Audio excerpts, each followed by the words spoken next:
We are approaching the 10th anniversary of The Dark Knight. That was one of your earliest roles. You worked with Christopher Nolan and Heath Ledger, and you had some incredible scenes with Aaron Eckhart. As an actor, as a fan, what has it been like watching us go from, Dark Knight to Ant-Man? I mean, you've been on that whole journey. Pull up your chairs, kids.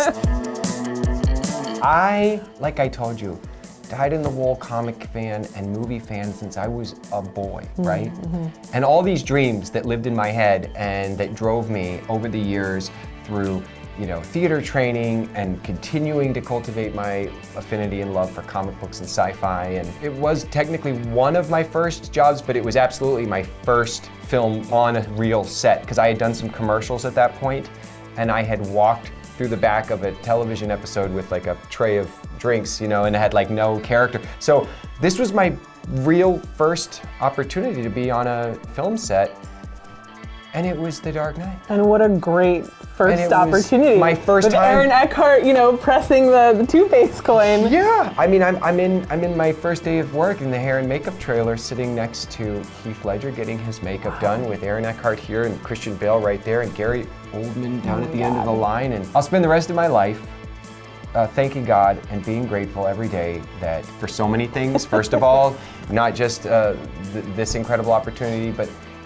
this one, it changed things for me, as the Joker would say, or no, yeah, you've changed things. This has changed my life. Christopher Nolan gave me this opportunity to be a part of one of the greatest films of our generation, by far one of the greatest adaptations of a comic book film ever captured in celluloid. He's one of the greatest filmmakers of all time. And that I was sitting on that set was such a surreal moment to me as an actor and as a human being that I still to this day kind of replay the moments in my head. And it was so fascinating for me that then launched me into a world where now I can still walk onto any new job that I get or any new director that I interact with, and I feel like it's one of the first things that they want to hear a little bit about, or they like to talk about. And it's still something that, if I'm out on the street, someone will come up to me and say, hey, Dark Knight, and I go, yeah, I'm so grateful for that. It changed my life. And he captured the essence of, like, let's say The Long Halloween and all the stuff that they took as inspiration for The Dark Knight, and the way that he and Jonathan and the rest of the team that wrote that brought it to life. So true to the source material, the way that I believe that Kevin Feige and the rest of his amazing